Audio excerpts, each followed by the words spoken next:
Hey guys, welcome back to another video. In this one we're looking at the Razer Blackwidow X Chroma. This is one of their top end keyboards that uses their own mechanical switch, which is the green switch. We'll get onto the actuation points and all that business later on in the video. But this is a full RGB keyboard with 16.8 million colours to choose from. It's got a military grade metal construction and they weren't lying either. I tried to twist it and it's very difficult to flex as well, so it is very solid. On the fly macro recording. There's a gaming mode option, which means you won't hit your Windows key during gameplay, and also some little quirky things that I'll show you as we go along the video. Now the box obviously has the product in the usual Razer fashion with the lovely green sides to the box also. There is a little window that you can have a feel of the keys prior to buying it if you look at it in a store, which is quite a nice little feature. I've taken it out the box already, so obviously that's not there to see. So as I said, this uses their Razer green switch, which has 80 million keystroke lifespan, which is absolutely insane. Cherry keys claim 50 million clicks, so 80 is just absolutely ludicrous. So engineered for durability, that also goes back to their military grade construction. It's also available with Synapse as well, which is their software that allows you to control everything all in one piece of software. It's got a load of built-in lighting options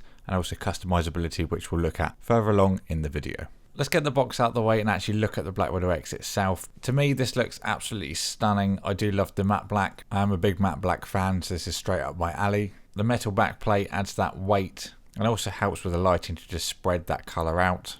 Now the function keys also double as media keys when you hold down the function button, which is at the bottom. Another little touch I like is the Razer logo that's actually RGB enabled also. Fits in really well, and I think it would be a bit out of place if it didn't light up, so that's a good idea on their part. Another thing I absolutely love is the way that the keys are raised above the back plate rather than recessed like most gaming keyboards. This helps bring the lighting out even more so. This keyboard has definitely made my preference of keys to be elevated now over the normal keyboards because it just looks so much better. So underneath the keycaps we've got the Razer green switches, and as you can see the light is at the very top, which really helps resonate that colour throughout the keycap.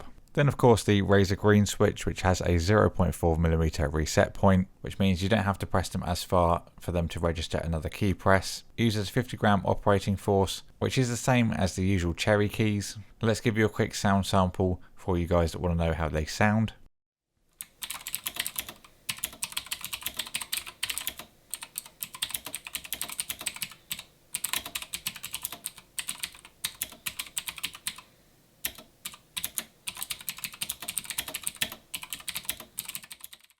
Now I'm sure you'll agree it is a very unique sounding switch. When I've watched other YouTubers and streamers, I've definitely picked up on the Razer green simply by the noise itself. Then asking them has literally confirmed that it is a Razer keyboard. It's definitely a sound that sticks with it. That's not a bad thing though. Personally, I really do like the sound of them. So continuing around the keyboard, you've got some LEDs in the top right hand corner which indicate the caps, number, scroll lock, and also the game mode and any macros you're recording at the time. Located on the bottom we've got some rubber pads for grip on the desk, and also a nice long braided cable which you can route either straight through the keyboard or to the left or right with the included routing tunnels. Then you've also got some clips which allow you to adjust the height of the keyboard. Okay, so now let's take a look at some of the built-in lighting that you get as standard. This is the starlight that's currently playing now, which makes each key light up randomly to mimic the stars in the night sky. Next up we've got the breathing effect, which pulses in a colour every 7 seconds. You can also add another colour to that if you wish, so you can go between two. Next we've got reactive, which lights upon a key press, and you can either change that from short, medium or long modes before fading out. Then of course you can also choose the colour that goes with it.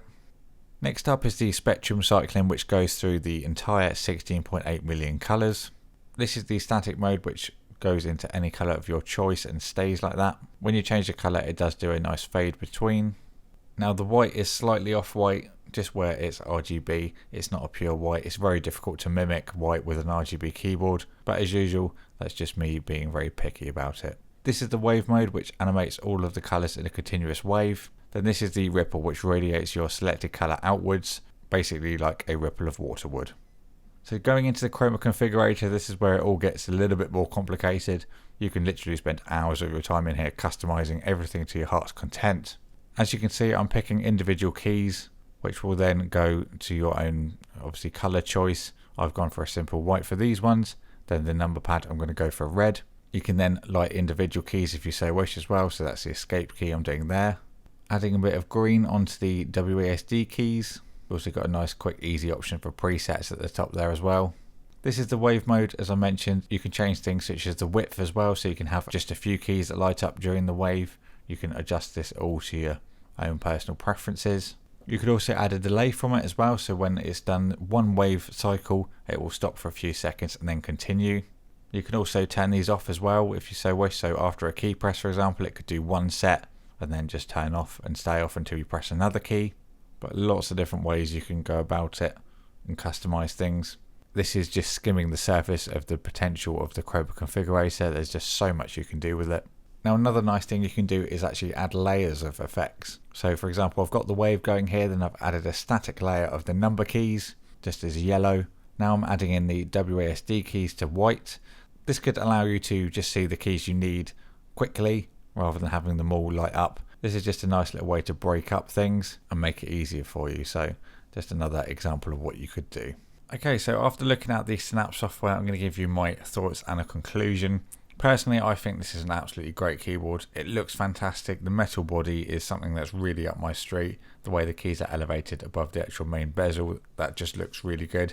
Helps emphasize the LEDs as well, especially as under the keycaps they're all white as well. Helps radiate that color through. One thing that may be a downside to some is the lack of a USB or a headphone or microphone jack built in. Personally, I've never used that on a keyboard, even if I've had the option to and the capabilities. I've never chosen to do it, purely because I don't like the extra cables that just lie on my desk. I like things to be nice and simplistic, so for me I wouldn't use that anyway. There isn't any built-in macro keys unlike the original Blackwidow, but you can get around this with the Snap software. If you wanted to assign some for when a certain game is launched, you can do so. So there are ways around it, but I know for some people that the built-in keys are a must. So for mobile players and people like that, this may not be perfect for them. I would like to see a wrist rest included as well. Just personally, I found a little bit of fatigue after some long gaming sessions on Battlefield and things like that. That's just more of a personal preference, as I use them generally anyway. So that would be something nice they could add, even if it is just an optional extra. And then back to the cherry green keys. They're not for everyone with the sound.